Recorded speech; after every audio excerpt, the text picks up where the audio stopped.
What is going on, guys? In today's video I will show you the top 5 cheapest and best budget builds in POE 3.26. So in this guide I will give you a quick overview of each setup, then I will explain what are their strengths and weaknesses, then how do their key mechanics work, and even what gear and item should you focus on. These builds will require little to no investment in order to work properly. They are ideal for new players, and by low budget I mean anything up to 10 divine orbs. And if you're looking for any of these builds on the website for their path of building, then click my link in the description. And before we continue, thanks to U4GM. They are a pro website that provides POV1 boosting, items and even currency with a cheap price and fast delivery. They have over 17,000 positive comments, and this website is really worth a try. So make sure to use my discount code KATE for extra 6% off. So moving over to the first one, which is the Siege Ballista Hierophant build. This is a totem based setup that delivers reliable and hands-off damage while offering a smooth and relaxing gameplay. You summon raging totems that handle all the attacking for you, letting you focus on movement and survival. It's an ideal choice for players who prefer a laid-back style with a solid defenses and easy mechanics. As a Hierophant, you will gain powerful totem synergies and survivability. The Ritual of Awakening Ascendancy gives you extra totems and mana regeneration, while Divine Guidance adds strong defensive scaling. With spell suppression, physical damage reduction, high evasion and consistent life gain on a hit, the build feels safe and forgiving in most mapping scenarios. One of the key strengths of this build is how accessible it is. It works well with a minimal investment, which makes it an excellent league starter. Core items like the Iron Commander bow and Astromantis amulet are inexpensive and essential for scaling your dexterity, which in return will increase your totem count and overall damage. The more dexterity you have, the stronger the build becomes. While it excels in early to mid-game content, especially up to tier 16 maps, it's not designed for pinnacle bosses or tier 17 farming. However, it's easy to transition into a shrapnel ballista version later for more damage if you're aiming for the full endgame setup. The basic loop is simple: drop totems, move, reapply steel skin when needed, and keep your buffs active. Bosses melt quickly with the right setup, and mapping feels fluid and safe. For the Ascendancy route, go with the Pursuit of Fate, then the Ritual of Awakening, then followed by the Conviction of Power and the Divine Guidance. On top of this, kill all bandits, use Lunaris and Shakari pantheons and you're good to go. This is a chill, cheap and efficient build that lets you dominate content with almost zero effort. Then for our second one, we have the Blight of Contagion Trickster build, which centers on channeling a contagion chaos damage over time that effortlessly wipes massive amounts of enemies in a single click. This build shines as a league starter by offering buttery smooth clear speed, strong defenses and a map mod immunity. You'll begin by pressing Contagion, then channeling the Blight of Contagion, and these will layer chaos slow burning stats almost instantly. Those layers will spread with explosive effects thanks to the Contagion synergy. Throw in a Wither Totem and the Bane Curses against bosses for added pressure. Movement skills will keep you agile as the dead chaos unfolds. Mechanically, you will invest into chaos and damage over time scaling, spell suppression, evasion, life and energy shield, which are all perfect traits for a trickster. The Ascendancy provides mana regen, passive resource recovery, and a forgiving defensive loop. You're going to be tanky enough to survive without being overly passive. With decent gear and some skills, you won't die at all. Imagine you can clear 3 to 4 screens of mobs with just a single click, and that's how insane this build is. However, as far as our weaknesses go, our single target DPS will fall off around the endgame, where our mid-budget setup will hit around 10 million damage over time. So after this threshold, we just aren't built for the uber boss speed farming. However, it's perfect for mapping and the pinnacle content with solid gear, and we are going to destroy expeditions and tier 16 maps. Then as far as our gem progression goes, just follow the path of building, where we are going to be going from early Arcane Surge into the Empower, Void Manipulation, Control Destruction, Swift Affliction and Infuse Channeling in the 6-link Cane of the Kulemak. Auras will include Malevoyance, Grace and the Purity of Elements, with Flame Dash or the Frostblink for mobility. Then as for our Ascendancy, we want to prioritize Polymath, then the One Step Ahead, then Escape the Artist, and then lastly the Spellbreaker. Overall, this is a map-focused chaos dot machine that feels free to step back, let the channels roll, and enjoy the massive damage numbers.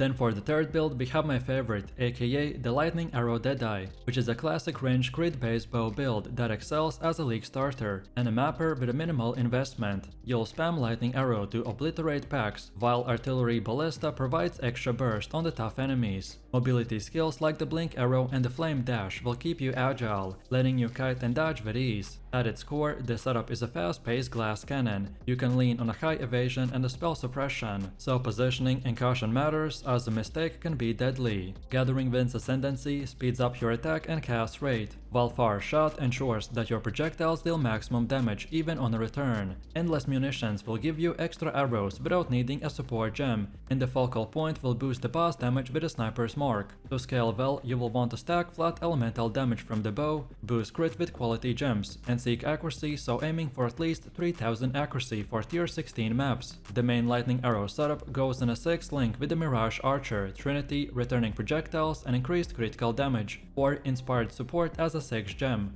Artillery Ballista will run in a 5 link, and utility slots will cover Mana Forged arrows, Sniper's Mark, Val Grace, Haste and a Blink Arrow. However, as far as our weaknesses go, we don't have massive tankiness, so bosses and burst damage is risky, but still with proper gearing, so something like the Spine Bow with a crit multiplier quiver and evasion/suppression gear, it pushes through tier 16 maps super easily. Then for bandits, go with the Alira for resistance or the Aramir if you want the extra passive point. Overall, this build delivers explosive clears, silky movement and gearing that scales into the mirror tier investment. I personally love it because it's perfect for crushing maps with cool lightning effects.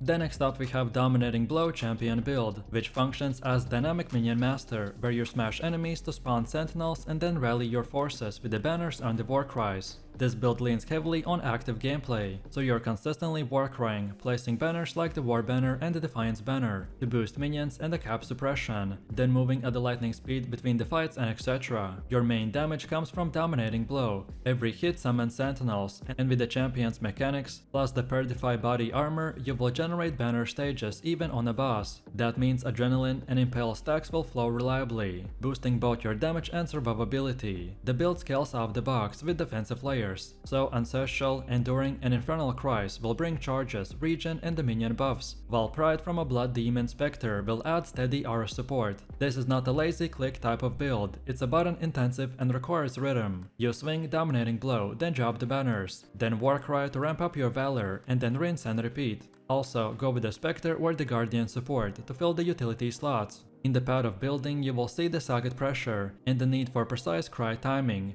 Despite the playstyle's complexity, it's a great starter, and it's amazing to upgrade and level through the league start all the way into the mid-tier endgame. Also for gear is straightforward, so rare evasive gear for life and resistances, then Darkness and Throat Belt, Dual Bone Rings and Imperial Claw or the Purify to enable the extra banner play. All of this you can find in POE, where I split the gear into low, mid and high budget approaches, from pocket level to serious mapping. Then as for Ascendancy and passives, here we will focus on the Champions node that empower banners and the minions, also help the Alira for the league start, and then switch to a kill all bandits later, and use the standard Pantheon pick. This build is fast, budget friendly and fun. We are pretty much a zoomy, tanky and fully capable DPS dealer, while mapping with cheap uniques. In short, this build is a high-energy minion commander that trades passive ease for active engagement, and it pays off with addictive gameplay.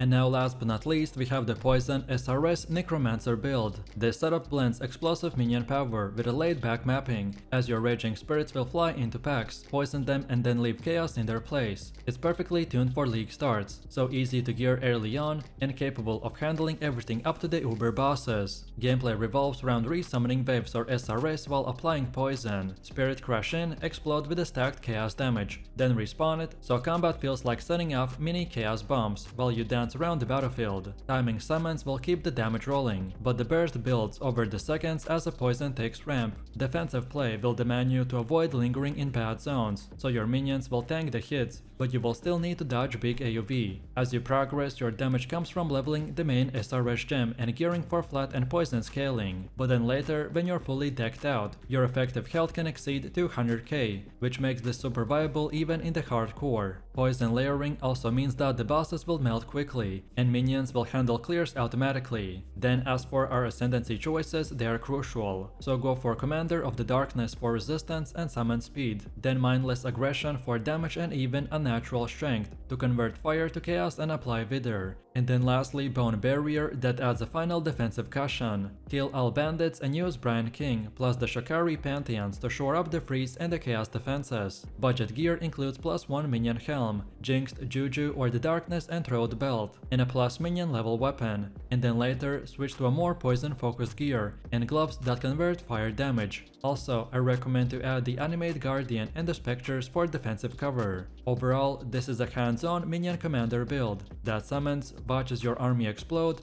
then reapplies it and then repositions. From easy maps to big boss melts, you will get explosive poison chaos with minimal stress and a massive DPS on a budget. So let me know what you think about these builds in the comments below. If you enjoyed this, then you definitely don't want to miss my previous best builds tier list video, where I ranked every single build in the game, so click the screen now and I'll see you in the next one.